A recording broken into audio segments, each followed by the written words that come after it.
Fala galera, saudações rubro-negras, mais um vídeo aqui do nosso canal, segunda-feira, já quase chegando na quarta, dia de jogo do Flamengo, Botafogo e Flamengo no tapetinho, jogo importantíssimo para o Flamengo, para suas pretensões aí no ano de 2025, nós só temos o Brasileiro e a Libertadores para lutar, não podemos deixar a porcada se distanciar, eles venceram a partida atrasada deles, estão 3 pontos na nossa frente, o que é pior, 2 vitórias a mais que o nosso time, ou seja, caso o Flamengo ganhe o jogo deles e empate na numeração, em pontuação, o Flamengo continua atrás porque tem vitória a menos do que eles. Isso aí, podem ter certeza, é importantíssimo, tá?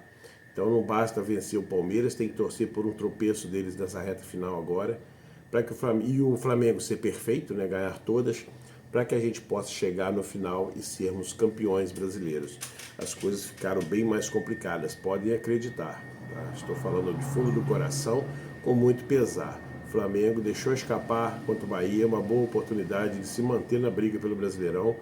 E a partir do que acontecer nessas partidas futuras agora, rápida, aí contra Botafogo, Palmeiras, o Flamengo terá muitas dificuldades e praticamente terá selado a sua caminhada pelo Brasileirão, tá? Digamos que contra o Palmeiras será a partida decisiva. O Flamengo ganhando continua a sua chance, né, e expectativa de campeão. Se perder para o Palmeiras, dá adeus ao título, entrega o título para o Palmeiras e segue na Libertadores, que é onde ainda nós temos chance, ainda temos que lutar para poder vencê-los na final, que com certeza estarão lá. Não que eu torça para isso. Então é muito provável que o Flamengo e Palmeiras estejam fazendo aí a grande final da Copa Libertadores desse ano de 2025. Portanto, são dias difíceis. Felipe Luiz deve ter plena consciência de tudo que está acontecendo no Flamengo, do seu atual momento, do momento da tabela do Brasileirão, da tabela da Libertadores, enfim. Isso aí deve estar tirando algumas noites de sono dele, com certeza. Estamos também aí à véspera de uma renovação de contrato, que é o que tudo indica será, né, efetuada. E se não for, o Felipe Luiz, para mim, estará dando um tiro no pé, porque ainda não tem know-how, ainda não tem bagagem, ainda não tem moral suficiente para poder assumir uma equipe de ponta e ver resultados, tá? Porque ele é um grande treinador, mas ainda é um treinador em formação, é um treinador que ainda tem muito a aprender, tem muito a conhecer de futebol, para que possa estar entregando o seu melhor. Então acredito que ele tenha noção disso e que possa pensar bastante no caso de uma ruptura de contrato com o Flamengo, porque isso aí pode determinar o seu futuro nessa profissão tão ingrata que é a de treinador de futebol. Visto isso, o Flamengo está com todo o seu elenco à disposição. Felipe Luiz tem Eric Pulgar à sua disposição para o jogo, ou seja, o departamento médico está vazio. E teremos desfalque imediato de Wallace e Danilo, que participaram aí da última partida e foram expulsos, né? Então não participarão dessa partida de jeito nenhum. Mas por lesão o Flamengo está totalmente limpo e a gente aguarda aí que tudo dê certo, que o Flamengo possa vencer o Botafogo na quarta-feira e deixar em aberto ainda a disputa pelo Brasileirão 2025. É o que nós esperamos, é o mínimo que a gente pode esperar depois de uma eliminação precoce na Copa do Brasil. Vamos ao vídeo que interessa, vamos assistir o Globo Esporte, mais aí algumas notícias que estão reverberando nas mídias sociais sobre o nosso querido Mengão. Um grande abraço a todos, saudações rubro-negras, valeu! Agora, bora falar de Flamengo. O Palmeiras goleou o Juventude no fim de semana e abriu 3 pontos de vantagem na liderança, com o mesmo número de jogos e 2 vitórias a mais. E domingo tem Flamengo e Palmeiras no Maracanã. Esse jogo você confere ao vivo aqui na Globo às 4 horas da tarde.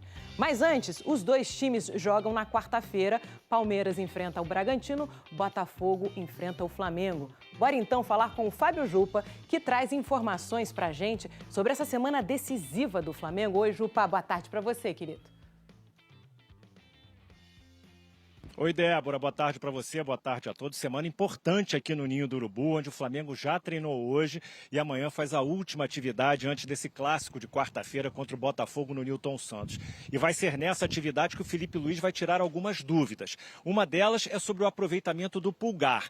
Durante a data FIFA, o chileno voltou a treinar com o grupo e, dependendo das condições físicas que apresentar, ele pode ou não ser relacionado para esse jogo de quarta-feira. O Pulgar passou os últimos 3 meses se recuperando recuperando de uma fratura no pé direito. Outra dúvida é a participação do Saúl, mas o espanhol não deve ser problema. O Saúl ficou fora do último jogo contra o Bahia devido a dores no tornozelo esquerdo, passou esses últimos dias fazendo reforço muscular e deve ir para o jogo. O Flamengo tem uma sequência decisiva para a temporada agora. Quarta-feira é o Botafogo no Newton Santos, domingo recebe o Palmeiras no Maracanã, jogão do campeonato, líder contra vice-líder, e na sequência ainda tem Racing, primeira partida da semifinal da Libertadores. Débora, um abraço.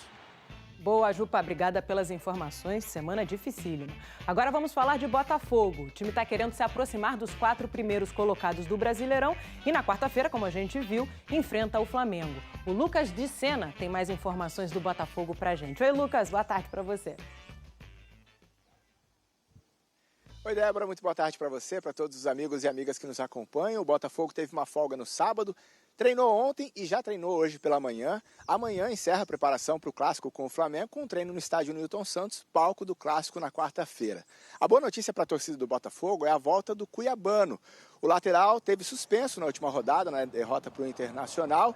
E o Cuiabano nesse Brasileirão tem ótimos números. São 3 gols e 2 assistências. Com a volta dele, o David Ancelotti dá fim à improvisação na lateral esquerda, já que nos últimos jogos não teve à disposição o Marçal e o Alex Telles por problemas físicos. A princípio, o Botafogo tem 10 desfalques para o clássico com o Flamengo.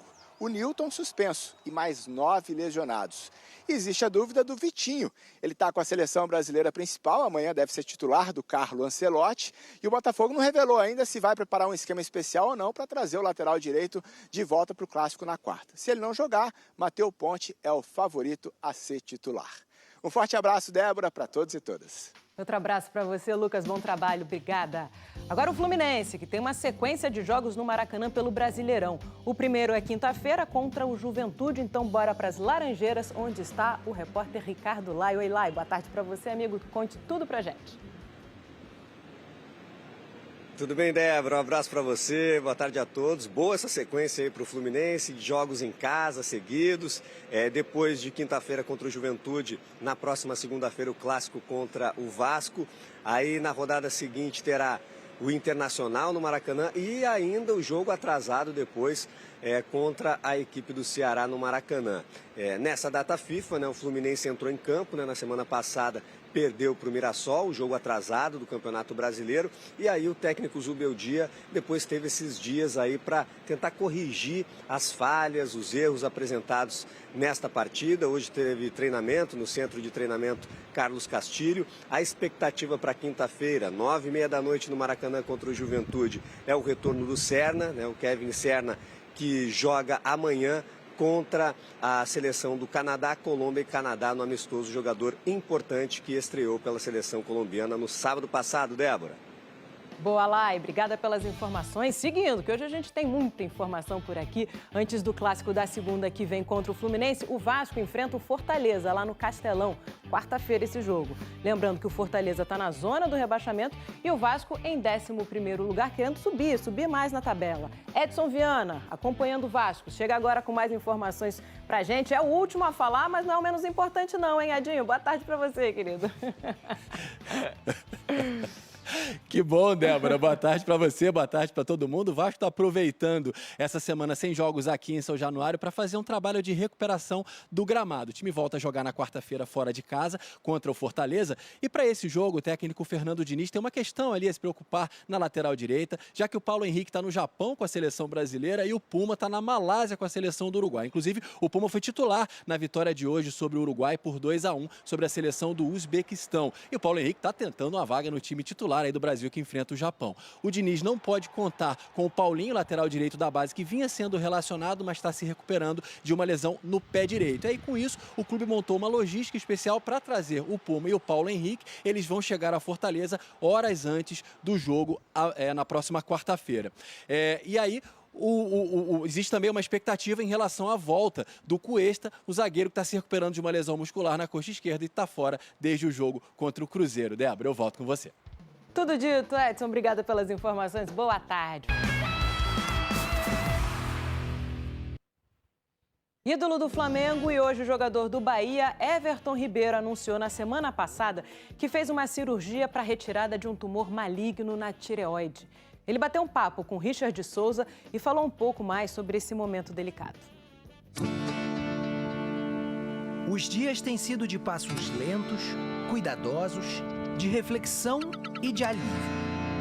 Tem sido um período de recuperação, de ficar em casa, de poder me movimentar pouco, né?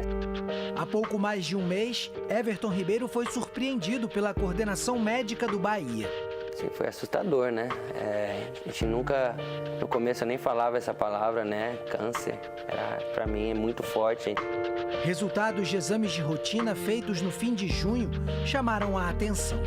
Depois da primeira alteração no exame de sangue, a gente aumentou a investigação. Primeiro fizemos um ultrassom, depois desse ultrassom positivo, a gente foi para uma biópsia e a gente teve o diagnóstico. Câncer de tireoide papilífero aos 36 anos. 80% dos tumores de tireoides, eles vão ser desse tipo papilífero. E, de fato, ele é um tumor, mais brando. É um tumor que tem um crescimento mais lento, ele mais raramente dá metástases. Então, é um tumor que tem uma alta probabilidade de cura. Para a maioria dos nódulos da tireoide encontrados, eles são benignos, eles não são câncer, nódulo de câncer. Mas, no caso do Everton, era maligno. A indicação foi de remoção completa da tireoide. É uma glândula em forma de borboleta, localizada na frente do pescoço, responsável por produzir hormônios que regulam funções vitais do corpo, como o metabolismo, frequência cardíaca e desenvolvimento. A cirurgia completa uma semana hoje. O jogador passa bem e se recupera no Rio, junto da esposa e dos filhos. Por coincidência, o último jogo do Everton antes da cirurgia foi contra o Flamengo, onde ele viveu tantas histórias. Everton, ainda lá na Fonte Nova você conseguiu conversar com o Felipe, Rodrigo Caio, Bruno Henrique sobre o seu caso. Como é que foi poder dividir isso com eles e receber o apoio dos seus companheiros? Eles já sabiam que no outro dia eu ia operar e perguntaram, tiraram as dúvidas e o mais importante foi o apoio que eles me deram, o abraço ali, né, naquele momento difícil. Então, a amizade que passou dos campos para a vida e isso foi muito importante nesse momento para mim. Enquanto não retoma a rotina de trabalho, os feitos da carreira estão bem pertinho e lembram que ainda há muito por vir. Hoje, curado e tenho uma batalha aí vencida. Viva papai! Toda a nossa solidariedade ao Everton Ribeiro e a toda a família dele, que se recupere plenamente e possa voltar logo a jogar futebol, é o que a gente deseja. E eu refaço o convite para você acompanhar Brasil e Japão amanhã aqui na Globo.